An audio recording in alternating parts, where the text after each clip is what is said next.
Salut à tous, j'espère que vous allez bien, que vous passez une très belle journée. Je vous retrouve aujourd'hui sur la chaîne YouTube pour une nouvelle vidéo.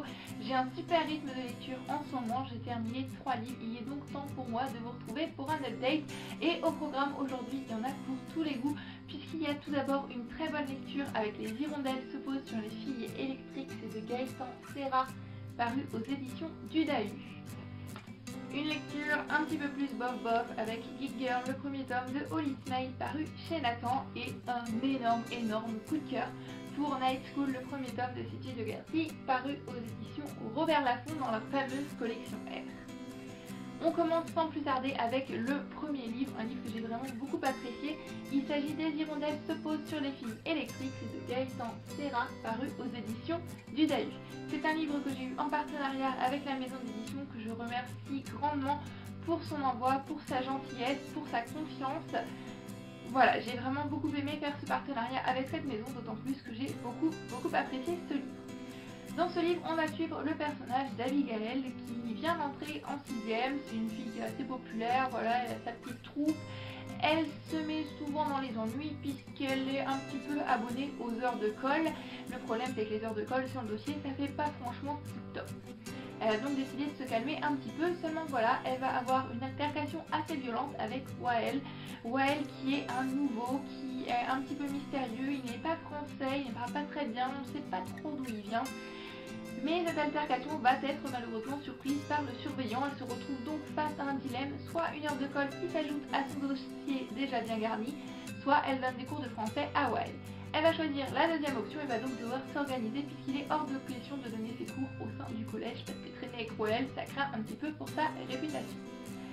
C'est un livre que j'ai beaucoup apprécié. Déjà, tout d'abord, j'adore le titre, j'adore le jeu de mots qui est fait dans le titre. Le personnage de Wael, c'est un personnage que j'ai beaucoup aimé. Dès le début, on se retrouve plongé dans le mystère de ce personnage. Il ne parle pas français, il n'est pas français, on ne sait pas d'où il vient, on ne sait pas son histoire et on a envie d'en savoir plus, on a envie de découvrir le pourquoi du comment ce personnage se trouve ici, se trouve dans cette situation. Et c'est vrai que l'histoire de Wael est vraiment très touchante. Et voilà, m'a fait quelque chose, m'a touché, d'autant plus que c'est un sujet qui est d'actualité, malheureusement qui est toujours d'actualité, je devrais dire, puisque il y a toujours des pays qui sont en guerre, il y a toujours des gens qui sont obligés de fuir leurs repères, de fuir leurs marques, de fuir ce qu'ils ont toujours connu pour se retrouver dans un pays qu'ils ne connaissent pas, dans lequel ils n'ont aucun repère et dont peut-être ils ne parlent même pas la langue, tout ça pour sauver leur vie. C'est des choses qui arrivent encore aujourd'hui, qui arrivent encore tous les jours et c'est un sujet qui est vraiment très bien traité. Le personnage de Wael a une histoire très émouvante que l'auteur a très bien su écrire, qui m'a vraiment touchée en plein cœur. Avec le personnage d'Adi, j'ai eu un petit peu plus de mal puisque c'est vrai qu'elle a des préoccupations qui ne sont plus trop de mon âge. Elle se préoccupe beaucoup de choses qui, quand on est au collège, nous semblent vraiment primordiales et très importantes, notamment avoir une certaine popularité, sortir avec le gars le plus beau, celui que tout le monde veut dans le collège, avoir un petit problème avec ses copines, voilà, c'est des choses, lorsqu'on est au collège et le public pour lequel est destiné ce livre, je pense qu'on peut pas mal s'identifier, mais moi je suis un petit peu passée à côté, puisque je pense que je suis un petit peu trop grande pour ce genre de problème. Mais voilà, elle avait vraiment cette obsession pour la popularité, tout ça qui m'agaçait un petit peu. Et petit à petit, on voit ce personnage évoluer, ça c'est une chose que j'ai vraiment beaucoup appréciée. Petit à petit, elle va se rendre compte que tous ces problèmes, sa popularité, etc., c'est finalement pas ce qui compte le plus dans la vie. C'est vrai que quand on est au collège, il suffit qu'un garçon nous dise non pour qu'on ait l'impression que ce soit la fin du monde, que la terre va s'écrouler, que notre vie ne vaut plus rien. Mais finalement, elle va apprendre à relativiser et c'est notamment grâce à Wael. La relation qui va se lier entre les deux personnages est vraiment très belle.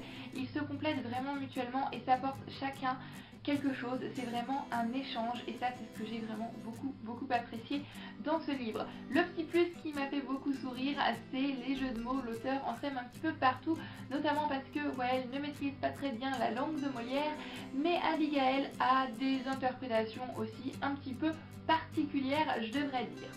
Donc voilà, c'est un tout petit livre, c'est très addictif, on a envie d'en savoir plus, c'est un page turner, en plus comme je disais c'est tout petit, c'est écrit quand même assez gros, donc ça se lit assez rapidement. Je vous invite grandement à découvrir ce livre qui vaut le détour. Une lecture jeunesse bien sympa. Donc voilà, je vous invite à aller faire un tour sur le site des éditions du Dahu pour en savoir plus. En tous les cas, voilà, je leur dis encore une fois, j'étais très heureuse de faire le partenariat avec cette maison d'édition.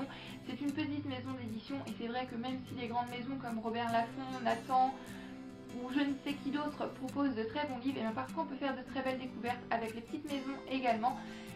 Et voilà, c'est vrai que parfois on pense pas à se tourner vers des maisons d'édition qui sont pas franchement très connues, mais c'est la preuve avec ce livre aussi que parfois il y a de belles découvertes à faire. J'ai ensuite enchaîné avec un livre un petit peu plus moyen puisqu'il s'agit de Geek Girl de Holly Smale paru aux éditions Nathan. Alors je vais vous résumer très rapidement ce livre puisque je vous en ai déjà parlé dans le bilan du mois il me semble, dans la vidéo Email Library Bag. Donc dans ce livre on va suivre le personnage d'Harriet. Harriet, elle est très intelligente, elle lit beaucoup de livres, essentiellement des encyclopédies et elle se considère comme geek. S'il y a une chose qu'elle déteste par-dessus tout, qu'elle ne supporte pas, limite ça pourrait lui donner des crises urticaires, eh bien c'est la mode. Elle déteste la mode, elle déteste tout ce qui tourne autour de la mode, elle ne veut rien avoir à faire avec ce milieu. C'est tout l'opposé de sa meilleure amie qui, elle, ne vit presque que pour la mode depuis qu'elle a 7-8 ans. Elle est décidée à devenir mannequin et elle est prête à tout pour ça. Seulement voilà, Harriet va se faire caster pour devenir mannequin et là se trouver face à un dilemme. Tout d'abord, la mode, ça ne l'intéresse absolument pas, c'est une chose qui l'horripile plus que tout, et en plus ce serait comme voler le rêve de sa petite amie. Elle se retrouve donc face à ce dilemme, et va-t-elle ou ne va-t-elle pas devenir mannequin? C'est toute la question de ce livre que je vous laisse découvrir. Alors ce livre-là, j'ai un avis plutôt mitigé parce qu'autant il y a des choses que j'ai bien aimées, que j'ai appréciées, et autant des choses qui vraiment m'ont tapé sur le système. On va commencer par le positif puisque c'est toujours chouette de commencer par ce qui est bien. C'est un livre qui est vraiment frais, qui est vraiment léger, qui se lit parfaitement en été, un livre sans prise de tête, vraiment. Et j'ai beaucoup aimé ce concept d'un personnage qui n'aime pas la mode et qui se retrouve cassé, c'est super original et j'ai trouvé ça tout simplement génial de la part de l'auteur. Et j'ai beaucoup apprécié également toute la morale qu'on a dans ce livre à la fin. Sur les dictats de la mode, sur ce que la mode nous impose, sur ce qu'on devrait être. Si on suit la mode, on devrait tous être des copies conformes, on devrait tous s'habiller de la même manière, mais il ne faut pas oublier qu'au fond, on est tous uniques, qu'on a tous notre personnalité, et pourquoi devrait-on, comme des moutons, s'habiller comme tout le monde, tout simplement parce qu'on voudrait suivre certains dictats, on voudrait suivre la mode, alors que c'est peut-être mieux de rester soi-même, de suivre nos envies, et voilà, de montrer qu'on est unique, puisqu'au fond, on est tous uniques. Alors revendiquons-le, on est unique, ça ne sert à rien de s'habiller comme tout le monde. Cette mode qui impose des codes, qui impose de s'habiller d'une telle manière pour pouvoir entrer dans des cadres, si je puis dire, c'est un petit peu ce que va dénoncer ici Holly Smale, et ça c'est un concept que j'ai vraiment beaucoup aimé. Mais comme je le disais, il y a un mais, puisqu'il y a des points que je n'ai pas appréciés, et notamment un gros point noir, une chose avec laquelle j'ai eu beaucoup de mal dans ce livre, et c'est Harriet. Voilà. J'ai pas du tout accroché avec ce personnage, et quand on n'accroche pas dans une saga en plus avec le personnage principal, c'est super dur. Et j'ai vraiment eu beaucoup de mal avec Harriet. Harriet est un personnage qui pourrait être très attachant, elle n'est pas méchante en soi, mais elle est intelligente, elle aime beaucoup lire beaucoup de livres, jusque là il n'y a pas de mal. Seulement voilà, elle est intelligente, elle le sait, elle le clame, il faut qu'elle le dise, il faut qu'elle sache tout mieux que tout le monde, c'est une madame je sais tout. Et ça part toujours dans des digressions pas possibles. Un moment de temps, elle va éternuer, on pourrait juste dire Harriet éternue ou j'éternue, mais non, elle éternue, elle va donc expliquer, savez-vous que quand vous éternuez, tous les organes de votre corps s'arrêtent, même le cœur, c'est limite si elle va nous parler de vitesse, de propulsion, de morve ou de choses comme ça, c'est... Voilà, ça va bien 2-3 fois, mais au bout d'un moment, ça commençait vraiment à me gonfler. Cette madame je sais tout, c'est le genre de personnage que je déteste vraiment au plus haut point. J'avais tout simplement envie de la tarter, de la claquer, de la secouer ou je ne sais quoi, et vraiment j'avais du mal, je ne la supportais pas. En plus de ça, on a des événements qui sont prévisibles mais à des kilomètres, et des personnages qui sont juste stéréotypés et clichés comme il n'y a pas. Donc ça c'est des choses qui m'ont quand même pas mal tapé sur le système. J'avais entendu pas mal de bons avis de cette trilogie, j'en ressors vraiment très mitigée. Est-ce que je vais continuer ou pas? Je ne sais pas, parce que j'aime pas vraiment ne pas finir une saga ou une trilogie. Je me dis toujours que ça pourrait être mieux après. Et voilà, il n'y a que 3 tomes, j'ai déjà lu le premier, donc je sais pas. Je sais qu'en tous les cas, si je continue cette trilogie, ce sera pas pour l'instant, parce qu'il va falloir que je fasse une pause d'Harriet, parce qu'elle m'a tapé sur le système pour un bon moment. Et je termine cette update en vous parlant d'un énorme coup de cœur. Ça faisait un moment que je n'avais pas eu de coup de cœur comme ça, et je suis d'autant plus heureuse de me dire que c'est une saga et que je vais pouvoir retrouver l'univers dans les prochains tomes. Il s'agit du premier tome de Night School, écrit par CJ Dougherty. C'est paru aux éditions Robert Laffont dans leur fameuse collection R. Alors je vous ai déjà parlé de ce livre dans la vidéo In My Library Bag, je l'ai emprunté parce que j'ai entendu beaucoup de bien de cette saga, parce que c'est une saga terminée, et parfois ça fait du bien de se dire qu'on se lance dans une saga, qu'on sait qu'il y a tant de tomes, qu'il ne va pas y en avoir d'autres, qu'on n'aura pas à attendre le prochain tome, qu'elle est terminée, qu'on peut se lancer, on peut lire tout d'une traite et c'est fini, et ça fait du bien. En plus, j'ai vraiment envie de découvrir cette fameuse collection R dont j'entends beaucoup de bien. Il y a beaucoup de livres qui sont parus chez cette collection qui me font extrêmement envie. Je pense à La Sélection, à Phobos, à Caleb, à La Symphonie des Abysses et à Night School. Donc j'ai commencé par Night School et j'ai tout simplement beaucoup aimé. Pour vous résumer l'histoire, je vais essayer de vous dire juste ce qu'il faut sans trop vous en dire, puisque je pense que c'est le genre de livre dans lequel il faut se plonger un petit peu à l'aveuglette. Dans Night School, on va suivre le personnage d'Ali qui a une vie familiale un petit peu compliquée puisqu'elle vit avec ses parents. Son frère a disparu, elle ne sait pas trop pourquoi, personne ne sait, les policiers n'avancent pas vraiment. Et des suites de ça, elle est partie un petit peu hors des rails si je puis dire, puisqu'elle s'est fait arrêter déjà 3 fois en un an. Et lorsqu'on commence le livre, elle se fait arrêter pour être entrée par effraction dans son lycée pour faire des choses pas vraiment super chouettes. Ses parents en ont un petit peu marre et d'autant plus que la situation familiale est déjà compliquée et ne savent vraiment plus quoi faire pour aider Ali. Ils pensent avoir trouvé la solution dans un étrange pensionnat et décident donc de l'envoyer à Cimmeria. Cimmeria, comme je le disais, c'est vraiment un étrange pensionnat. Un pensionnat même un petit peu glauque, on a une bâtisse gothique, un espèce de manoir avec des tas de mystères qui se déroulent à l'intérieur. Ali ne va pas recevoir un accueil les plus chaleureux et va très vite découvrir que ce pensionnat n'est pas tout à fait comme les autres. En effet, comme je disais, il y a pas mal de mystères, il y a pas mal de secrets et personne n'est prêt à lui expliquer le pourquoi du comment elle est là et qu'est-ce que c'est que tous ces mystères, qu'est-ce que c'est que tous ces secrets. Elle va notamment découvrir la fameuse Night School qui est des cours particuliers pour des élèves particuliers qui vont se rendre la nuit dans des endroits particuliers pour faire des choses très secrètes dont personne, mais absolument personne, ne doit être mis au courant. Elle va bien évidemment pas pouvoir en savoir plus puisque c'est très secret et c'est un secret très bien gardé. Ali va se retrouver bon gré mal gré dans une situation très compliquée, très dangereuse et une situation juste de fou. Et elle va découvrir petit à petit Cimmeria et tous les mystères qui l'entourent. Donc voilà, je vous en dis pas plus pour le résumé et je vous assure que ça a été très dur de vous résumer ce livre puisqu'il y a tellement de choses que j'ai envie de vous dire mais que je pense que je ne peux pas vous dire.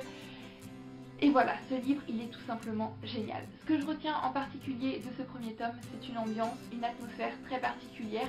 J'ai envie d'appeler cette atmosphère halloweenesque, même si je sais que c'est un mot qui n'existe pas. Ça me fait vraiment penser à Halloween, c'est sombre, c'est mystérieux. Déjà, rien que la bâtisse de Cimmeria me fait penser à Halloween. C'est une atmosphère vraiment très particulière, je la vois très en brume, avec beaucoup de brouillard.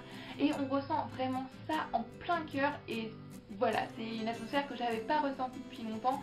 Ça m'a fait un petit peu penser à X-Hall de Rachel Hawkins. En plus, c'est un livre qui est vraiment très intense, c'est très addictif. Le personnage d'Ali est vraiment très attachant, j'ai pris beaucoup de plaisir à la suivre. Comme je le disais, il y a vraiment beaucoup de mystères. On va découvrir petit à petit les mystères et on va découvrir petit à petit tout un tas de personnages. Et au fil des pages, on se rend compte qu'on peut peut-être pas leur faire confiance. Comme c'est écrit sur la couverture, qui croire quand tout le monde vous ment. On va découvrir un personnage, on va le trouver bien sympathique, et 10 pages après on se dit mais non, on peut pas lui faire confiance à lui. Et finalement on se retrouve dans le flou, tout comme le personnage d'Ali qui ne sait plus à qui faire confiance.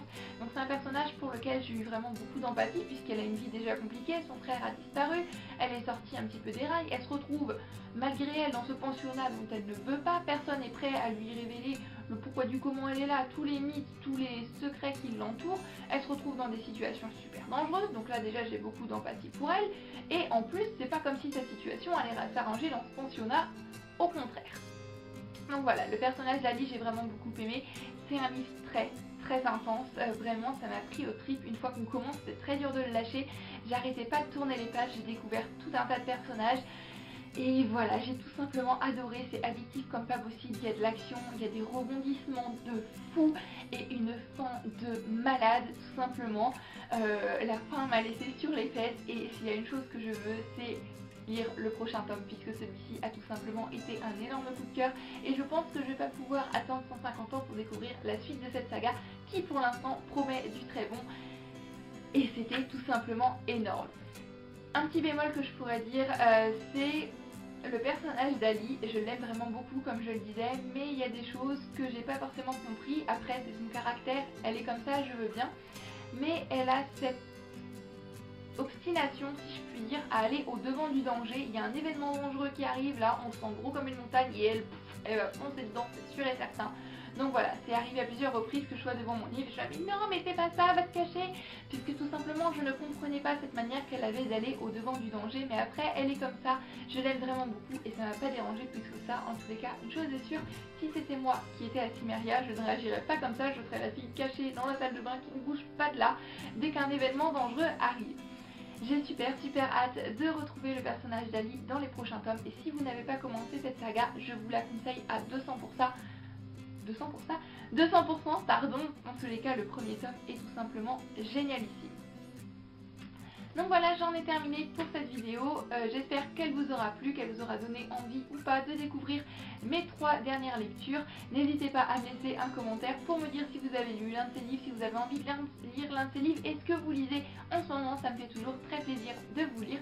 En attendant la prochaine vidéo, je voudrais faire rapidement une petite annonce pour vous dire qu'exceptionnellement, il n'y aura pas de vidéo la semaine prochaine puisqu'on est là mardi, je vous poste cette vidéo mercredi et vendredi matin je pars en vacances, donc je suis pas sûre d'avoir une connexion internet, etc.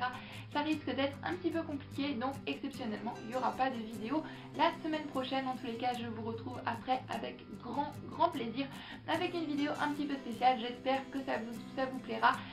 Je ne vous oublie pas, je vais lire pas mal de livres, en tous les cas j'y compte bien. Je vous fais à tous plein de bisous, prenez grand soin de vous, passez de très belles vacances si vous allez en vacances également, passez de très belles lectures. Bye bye.